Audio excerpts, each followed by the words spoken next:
There's a special breed of anglers who can occasionally be seen fossicking around coastal wetlands, drains, rock shelves and wharves. They're a pretty secretive bunch usually, but if you happen to be close enough, you might hear them whispering in hushed tones about where to get hold of the best weed. Some of these secrets have been handed down through generations of Blackfish or Luderick anglers. My mate Royce Shanks is one such angler, coming from a line of distinguished fishermen. In years past, these anglers would feed their families, and sometimes other families as well, who were in need. So when a guy like Royce offers to share a few of his secrets and pass down some of this generational knowledge, I, for one, am all ears. Many anglers who catch these fish target them using weed as bait, but there are also many who catch them using weed flies, and sometimes do this with the assistance of weed and sand burley to get the fish feeding. Today, Royce is going to take us through his process for catching Luderick inside Sydney Harbour. So all of this prep work is really a critical part of the whole process, obviously, isn't it, mate? It is if you find feeding fish such as Brett does on the rocks and Justin does up at on the northern beaches in the shallows, there's already a natural burley. Yeah. But if you're rocking up in the estuary and you can't find feeding fish on weed beds, I know some people think it's cheating, but it's a way to get them fired up. Sometimes you don't need to, depends on the sort of mood they're in. But generally speaking, would you say that you use burley most times that you go? In the estuary, definitely. But when I'm fishing off the ocean rocks, even off the ocean rocks, you're naturally burly anyway because your cleats are walking across the rocks and you're breaking off the weed anyway as you're walking, and it's just going into the washes. There's going to be burly one way or another for them. Yeah. And I've found the fish will be there, but unless you trigger them, they'll just sit there and lay doggo. So the critical key is, when you've got a handful, you can see the weed in the sand. If you can't see the weed in the sand, it's not rich enough. You just may as well just pick up a bucket of sand and throw sand in the water. Okay, so the basic rig, you can either have a weighted or an unweighted fly. I've gone for a weighted today with a tungsten bead head. Here we've got approximately 12 to 14 inches of 8-pound fluoro. Then above that, depending on your water depth, I've gone for 11 foot of 12-pound mono with a New Zealand indicator tool. And that's matched up to a trout spade 3-weight. You can use your 9-foot 6-weight, 9-foot 7-weight, and your leader, the length will be determined by the depth of the water you're fishing. So if you've got an idea that the water may be 15 foot deep, then you fish a 15-foot leader and you can adjust your indicator to have your weed fly sitting approximately 2 foot off the bottom. Right. Now that's the basic setup, floating line. And as you've seen earlier in the video, we've got our burley all prepared. I've already deployed some into the water. So you can either overhead cast, or I like to do the spray cast.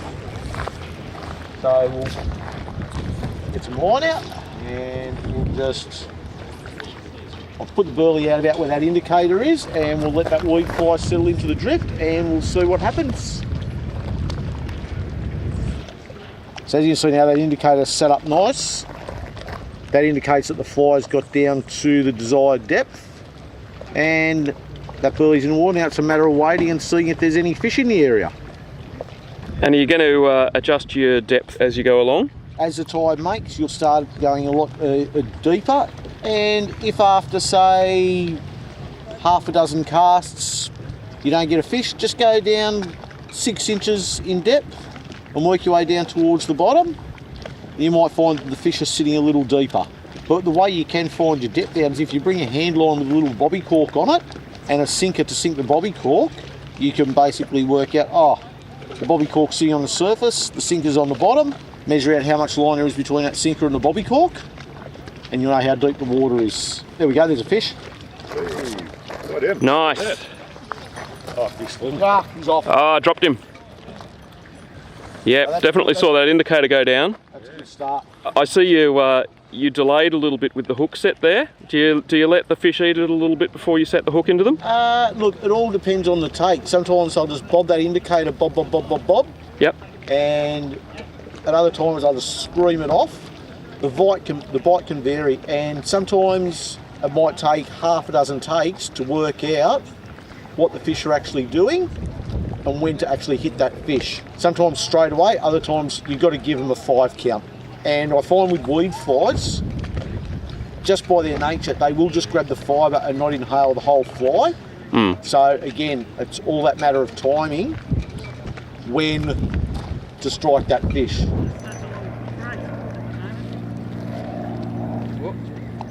Yeah, there you go, that's the fish. Yep. See how you just bobbed it? Yep. Should I be setting? Nah. Let him have a... Oh. Did I set too soon? Possibly. I would have let him go a bit longer. Yeah, yeah. Yeah, you get him right out near that post there. Yeah, I've been sort of getting a bit low.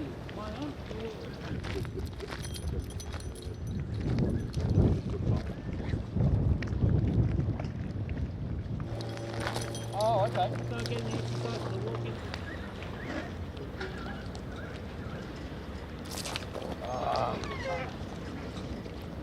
I'll give it to Bradley or Hornsby or Mount Joy at a time. Yeah, I don't get up there much. Yeah. Oh. Yeah. Yeah. Oh. You striking a bit fast, Steve, or Hey? what do you think it is? Maybe. Did you see the indicator? Yeah, it definitely went down again. Yeah. It's coming back up as you struck. I think I needed to wait for it to properly go down. All right, well, we're starting to get a couple of takes now. It seems like perhaps the fish might be starting to get active.